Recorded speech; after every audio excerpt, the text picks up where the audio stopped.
Hello everyone, welcome back to the channel. In today's video, I'm going to show you how to set up a Meross smart plug with your Apple HomeKit in 2026. So first of all, you need to simply plug your Meross smart plug into the working wall outlet. Then wait for a few seconds for the LED indicator to start flashing. A blinking light usually means that the plug is in the pairing mode and now it is ready to set up. Now, when it does, you just have to simply launch the home application on your iPhone or iPad.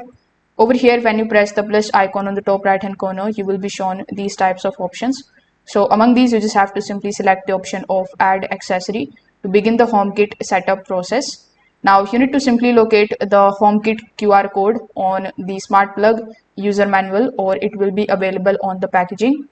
You can use the iPhone camera in order to scan that code, or if scanning doesn't work, you can also tap on the option of enter code manually, and then you need to type the HomeKit setup code, which will be printed on the device.